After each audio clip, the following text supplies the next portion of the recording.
মার্জনা চেয়েই বলছি, কয়েকটা প্রশ্ন আসেই। আজ বলা যে হয় না যে আমার অভিনয় সত্তা আর রাজনৈতিক সত্তা দুটো আলাদা আলাদা, এগুলো বলা হয়। তারপরে দেখা যায় যে ধরো অপরাজিততে এমন একটা ভালো রোলে অভিনয় পাওয়ার পরেও তাকে শেষ শ্রদ্ধা জানানোর আশাটুকু নাম না করেই বলছি। এই মানবিকতা বা কি বলবো, কি কথা আমি জানি না। তো এইগুলো কবে দূর হবে, আর এইগুলো কেন, এগুলো দেখো, কিসের জন্য? মানে যেটা সবার আগে চোখে লাগছে, খুব চোখে লাগছে, ভীষণ চোখে লাগছে, মনেও লাগছে। তাদেরকে যেটা বুঝতে হবে সেটা হলো সবার উপরে মানুষ সত্য, তাহার উপরে নাই। তো সবার উপরে তো মানবতা, তারপর তো পার্টি পলিটিক্স কালার রং এই সমস্ত থাকবে। তো অর্ণিকদার চলে যাওয়ার সময়টা রাজনৈতিক চোখ দিয়ে না দেখে মানবিক চোখ দিয়ে দেখা দরকার, যে তার মতো একটা মানুষ যিনি বাঙালি সমাজের মধ্যে দীর্ঘদিন ধরে, আমি প্রথম ওনার সাথে যখন কাজ করি তখন জাস্ট 2000-এর পরে পরে একটা টিভিসি ছিল, এবং যেটা পরে ভূতের ভবিষ্যতের কনভার্ট হয়, ওই দেবনা দেবনা গানটার কথা বলছি। ভূতের ভবিষ্যতের একটা আতুর ঘর বলা যেতে পারে, সেই সময় থেকে ওনাকে চিনি।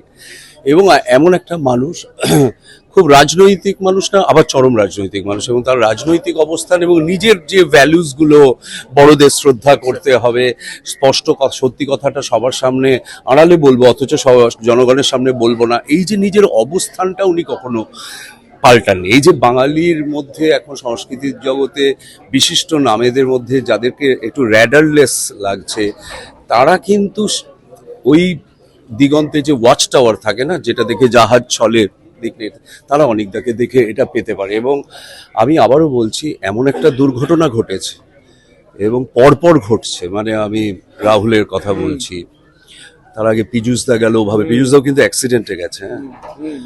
এবং তারপর অনিকদা, এগুলো কি হচ্ছে, এক তো হচ্ছে এই ধরনের যাদের একটা নৈতিকতা বোধ আছে, যারা সামাজিক ন্যায়ের পক্ষে কথা বলে, মানুষের পক্ষে কথা বলে, মানুষের দলমত নির্বিশেষে। আমরা কিন্তু অনিকদাকে একজন পার্টিকর্মী হিসেবে দেখি না। আমি আমি আমি মনে করি যে তিনি যখন বরুণবাবুর বন্ধু সিনেমা করছেন, তাতে একটা মূল্যবোধের কথা বলছেন।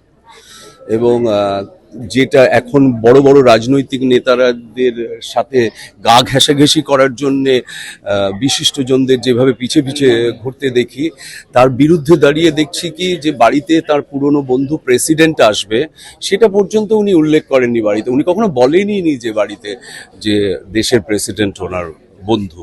এবং এইটাই বাঙালিয়ানা, এটাই বাঙালি বিশিষ্টজনেদের সাথে মিশেছে, এবং কিন্তু তাদের গাল গল্প বাড়িতে এসে কখনোই করতো না।